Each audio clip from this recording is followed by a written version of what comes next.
요즘은 암이 정말 흔한 병이 되어버렸습니다. 주변을 둘러보면 한 집 건너 한 명은 암 진단을 받았다고 할 정도로 암은 우리 생활 속에 가까이 와 있는데요. 암이라는 병은 단순히 치료 한 번으로 끝나는 게 아닙니다.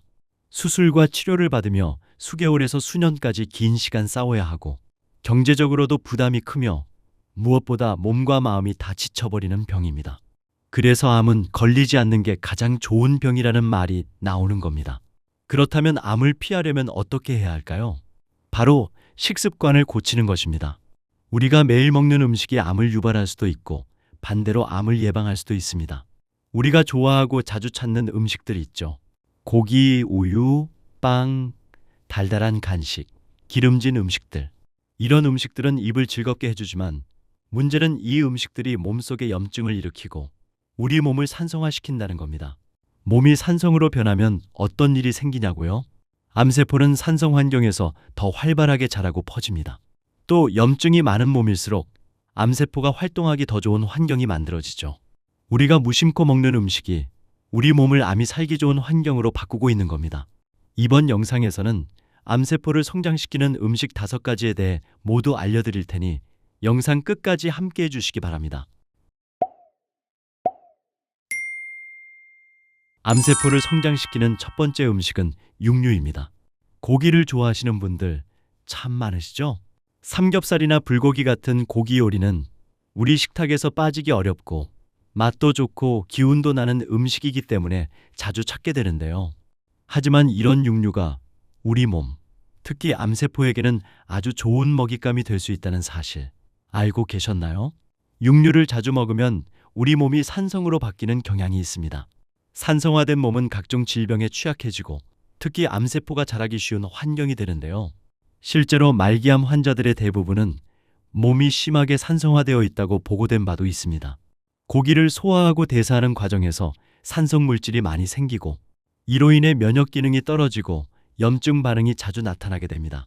또한 육류 속에 포함된 포화지방도 문제가 됩니다. 포화지방은 혈관을 막고 체내 염증을 증가시키는 주요 원인 중 하나인데요.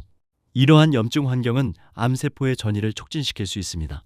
특히 포화지방이 많을수록 암세포가 더 빠르게 자라고 퍼질 수 있다는 연구 결과도 있습니다.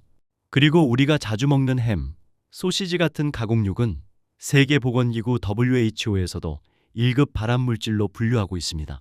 이런 가공육에는 아질산 나트륨이라는 식품 첨가물이 들어있는데요. 이 물질은 위 속에서 화학 반응을 일으켜 발암물질인 니트로소아민으로 바뀔 수 있습니다. 특히 대장암, 위암의 위험을 높인다는 여러 연구 결과들이 꾸준히 나오고 있습니다. 고기를 드실 땐 조리 방식도 중요합니다. 지나치게 높은 온도에서 굽거나 기름이 타도록 조리하면 벤조피렌이라는 또 다른 발암물질이 발생할 수 있습니다. 이 물질은 연기나 탄 부분에 많이 들어있는데 폐암이나 위암 등과 연관된 위험한 성분으로 분류되고 있습니다. 그러면 고기를 아예 안 먹어야 하는지 걱정하시는 분도 계실 텐데요. 그렇지는 않습니다. 육류는 단백질의 좋은 공급원이기도 하고 적당량은 우리 몸에 꼭 필요한 영양소이기도 합니다. 하지만 너무 자주 먹고 잘못된 방식으로 조리된 고기를 계속 섭취하면 암 발생이나 재발 위험을 높일 수 있기 때문에 식단 조절과 조리 방법의 변화가 꼭 필요합니다. 고기를 드실 때는 채소나 나물, 김치처럼 섬유질이 풍부한 음식과 함께 드시는 것이 좋은데요. 이런 음식은 소화 흡수를 도와주고 고기 속의 해로운 물질을 몸 밖으로 배출하는 데 도움을 줍니다. 특히 생마늘, 양파, 브로콜리 같은 항산화 성분이 많은 채소와 함께 드시면 암세포에 영향을 줄 수 있는 환경을 억제하는 데 도움이 됩니다. 그리고 소시지나 햄 같은 가공육은 가급적 피하시는 게 좋습니다. 아이 간식이나 간편식으로 자주 쓰이는 식품이지만 실제로는 염분과 발암물질이 많기 때문에 장기적으로 건강에 좋지 않습니다. 조리 방법을 조금만 바꿔도 위험을 크게 줄일 수 있는데요. 기름에 튀기거나 굽는 대신 삶거나 찌는 방식으로 고기를 조리하면 발암물질 발생도 줄이고 위의 부담도 덜 수 있습니다. 소화가 잘 되지 않는 어르신들이라면 더더욱 주의가 필요합니다. 결론적으로 육류는 우리 몸에 필요한 부분도 있지만 암세포에게도 좋은 환경과 먹이를 줄 수 있는 음식입니다. 먹는 횟수, 양, 조리 방법을 점검해 보시고 식탁 위 고기의 양을 조금씩 줄이고 채소와 함께 먹는 습관을 들이시는 것이 건강을 지키는 데 큰 도움이 됩니다. 암세포를 성장시키는 두 번째 음식은 유제품입니다. 우유, 치즈와 같은 유제품은 뼈 건강에 좋다는 말 때문에 나이가 들수록 더 자주 찾게 되는 식품이기도 합니다. 하지만 유제품이 암세포의 성장을 도와준다는 사실 알고 계셨나요? 유제품에는 몸의 세포 성장을 도와주는 성분이 들어있는데요. 문제는 이 성분이 암세포의 성장에도 영향을 준다는 점입니다. 암세포가 더 빨리 자라고 퍼질 수 있는 환경을 만들어줄 수 있다는 거죠. 실제로 여러 연구에서 이 성분의 수치가 높은 사람일수록 유방암이나 전립선암, 대장암의 위험이 증가하는 경향을 보인다고 합니다. 특히 여성분들의 경우 유제품 섭취가 에스트로겐 호르몬과 연관되면서 유방암과 관련된 연구가 많고 남성분들도 전립선암 위험을 높일 수 있다는 연구 결과가 있습니다. 또 하나 주의할 점은 시중에 판매되는 우유 중에는 성장 촉진제를 맞은 젖소의 우유가 있을 수 있다는 점인데요. 이런 우유에는 성장 호르몬이 과잉으로 들어있을 수 있고 이 역시 암세포의 성장에 영향을 줄 수 있는 위험 요인이 됩니다. 그리고 유제품은 일부 사람들에겐 소화 흡수가 어려울 수 있습니다. 한국인 중 많은 분들이 유당 불내증을 가지고 있어서 우유를 마시면 더부룩하거나 설사를 하는 경우가 많은데요. 이런 소화 불량은 장의 염증을 유발하고 장내 면역력을 떨어뜨릴 수 있습니다. 면역력은 암을 막는 가장 중요한 역할을 하는데 장 건강이 무너지면 그만큼 암을 이겨낼 수 있는 힘도 약해지게 되는 것입니다. 그렇다고 해서 모든 유제품이 다 나쁜 건 아닙니다. 요거트처럼 유익균이 풍부한 제품은 장 건강에 도움을 줄 수 있기 때문에 되도록 당을 첨가하지 않은 발효가 잘 된 제품을 선택하는 것이 중요합니다. 다만 매일 마시는 우유나 커피에 넣는 동물성 유제품이 계속 쌓이면 암세포가 자라는 위험이 더 커질 수 있다는 점을 꼭 기억해 주세요. 요즘에는 우유를 대체할 수 있는 식물성 음료들도 많이 나와 있습니다. 귀리 우유, 아몬드 우유, 두유 같은 음료들이 대표적인데요. 이런 음료들은 세포의 성장을 도와주는 성분이 거의 없고 식이섬유나 항산화 성분이 풍부해서 오히려 염증을 줄이고 면역력을 돕는 작용을 할 수 있습니다. 특히 귀리로 만든 음료는 고소한 맛은 유지하면서도 위나 장에 부담이 적고 혈당 관리에도 도움을 줄 수 있어 유제품을 피하고 싶은 분들께 좋은 대안이 됩니다. 유제품은 뼈 건강에 좋다는 이미지에만 의존하지 마시고 암이나 염증과 관련된 질환이 있으신 분이라면 섭취를 조절해보는 것도 건강을 지키는 데 큰 도움이 될 수 있습니다. 암세포를 성장시키는 세 번째 음식은 밀가루입니다. 밀가루로 만든 음식은 우리 일상에서 흔하게 접하게 됩니다. 아침 식사 대용으로 빵을 드시거나 점심에 국수 한 그릇 혹은 저녁에 라면이나 부침개, 만두 같은 음식들로 식사를 하시는 경우도 많으실 텐데요. 이처럼 우리 식탁에 너무 익숙한 밀가루 음식들이 사실은 장과 면역력, 그리고 암과 관련해서는 좋지 않은 영향을 줄 수 있습니다. 가장 큰 문제는 밀가루가 장 건강을 무너뜨린다는 점입니다. 많은 분들이 모르고 계시지만 우리 몸의 면역세포 중 약 70에서 80%가 장 속에 존재하고 있습니다. 장이 건강해야 몸의 면역력이 제대로 작동할 수 있고 암세포가 생기거나 자라는 것을 막아낼 수 있다는 뜻입니다. 그런데 밀가루를 많이 섭취하게 되면 장 안에 좋은 균보다 유해균이 더 많아지게 됩니다. 특히 흰 밀가루처럼 정제된 탄수화물은 유해균이 좋아하는 먹이가 되어 장내 균형을 깨뜨리고 염증을 유발하는 환경을 만들게 됩니다. 또 하나의 문제는 혈당 상승입니다. 밀가루는 먹었을 때 혈당을 빠르게 올리는 성질이 있기 때문에 인슐린이 과다하게 분비되고 이 인슐린 역시 암세포의 성장 환경을 자극할 수 있습니다. 당뇨병 환자에게도 좋지 않지만 건강한 사람도 혈당이 급격히 오르면 몸에 염증이 생기고 세포가 손상될 수 있는데요. 이런 상태가 오래 계속되면 암이 생길 위험도 커질 수 있으니 주의가 필요합니다. 또한 밀가루는 글루텐이라는 단백질 성분을 포함하고 있는데요. 이 글루텐은 일부 사람들에겐 알레르기 반응을 일으키고 장점막을 손상시킬 수 있습니다. 물론 모든 사람이 글루텐에 민감한 건 아니지만 밀가루 음식을 자주 먹었을 때 배가 더부룩하거나 설사, 복통 같은 증상이 있다면 장에 무리가 오고 있다는 신호일 수 있습니다. 이러한 증상이 반복되면 만성적인 염증과 면역 저하로 이어질 수 있고 결과적으로 암세포가 자라기 쉬운 환경이 되는 것입니다. 그렇다고 해서 무조건 밀가루를 완전히 끊어야 한다는 뜻은 아닙니다. 중요한 건 정제되지 않은 곡물로 대체하는 것입니다.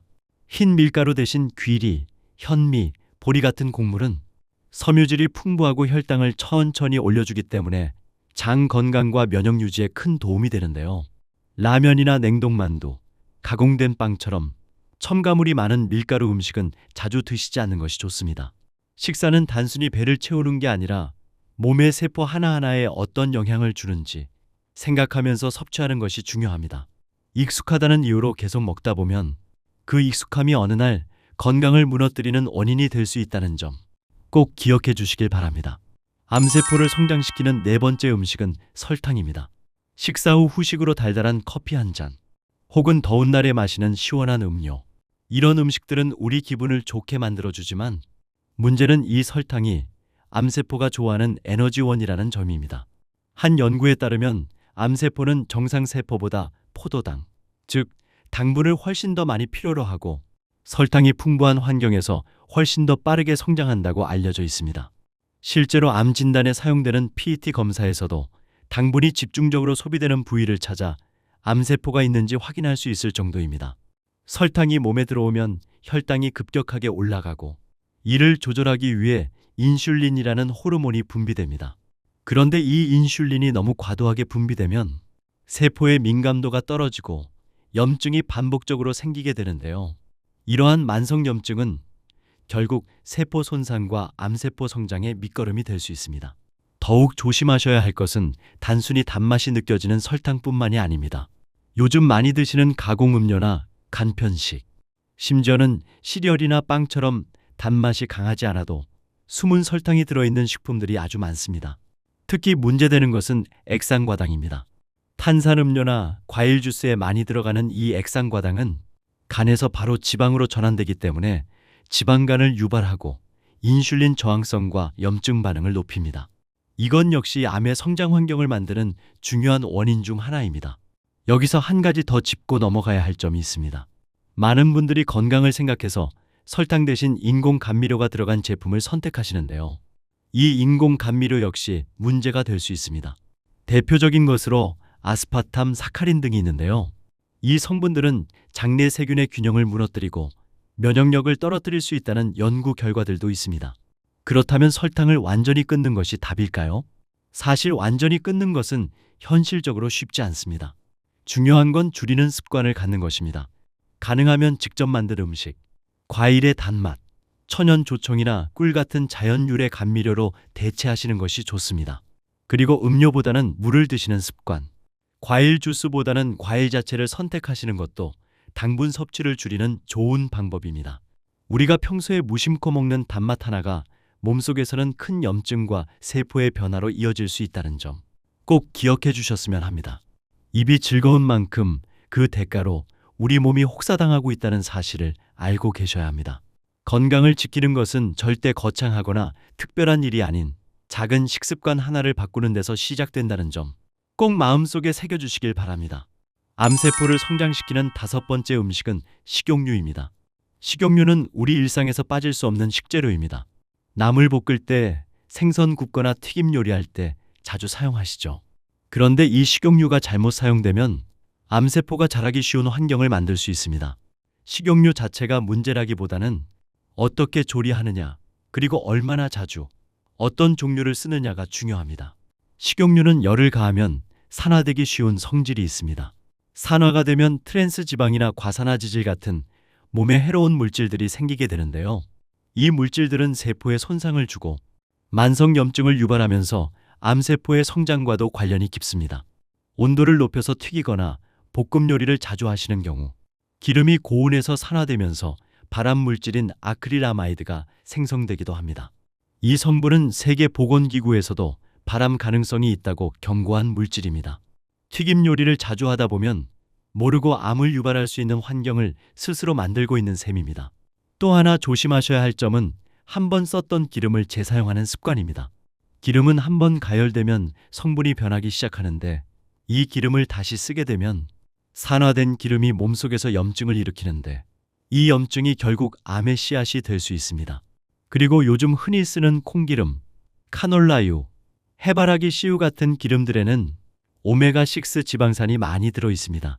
이 성분은 적당히 먹으면 괜찮지만 요리를 할 때 자주 사용하게 되면 몸속에 염증이 생기기 쉬운 환경이 만들어집니다. 이런 염증 상태가 계속되면 암세포가 자라기 쉬운 환경이 만들어질 수 있습니다. 그렇다면 식용유를 건강하게 사용하는 방법은 어떤 것들이 있을까요? 가장 좋은 방법은 기름을 사용하는 조리법을 줄이고 찌기, 삶기, 데치기, 무치기 같은 방식으로 바꾸는 겁니다. 이런 방식은 식재료의 영양소 손실도 줄이고 몸에 부담을 덜 주기 때문에 암 예방뿐만 아니라 전반적인 건강 관리에도 좋습니다. 기름을 선택할 때는 조리 방법에 따라 고르는 것이 중요한데요. 생으로 먹는 요리에는 엑스트라 버진 올리브유처럼 가공이 적고 품질이 좋은 기름을 사용하는 것이 좋습니다. 볶거나 굽는 요리처럼 열을 가하는 경우에는 발연점이 높은 정제 올리브유나 아보카도유처럼 열에 강한 기름을 사용하는 것이 더욱 안전합니다. 기름이 타게 되면 몸에 해로운 산화 물질이 생기게 됩니다. 이런 물질은 우리 몸에 염증을 일으키고 결국에는 암 발생과도 관련될 수 있기 때문에 어떤 기름을 사용하는지가 매우 중요합니다. 우리가 매일 사용하는 식용유, 이 기름 하나가 암세포에게는 성장에 필요한 영양분이 될 수 있다는 점 꼭 명심하시고, 지금 사용하고 계신 기름이 과연 건강에 알맞은 선택인지도 점검해 보시길 바랍니다. 이번 건강여행에서 알려드린 정보를 꼭 실천하시고 건강한 내일을 맞이하시길 바랍니다. 영상이 도움이 되셨다면 구독과 좋아요, 알림 설정과 함께 건강을 나누고 싶은 분들께 이 영상을 공유해 주세요. 여러분의 건강한 일상이 이어질 수 있도록 건강 가이드가 함께하겠습니다. 영상 시청해 주셔서 감사합니다.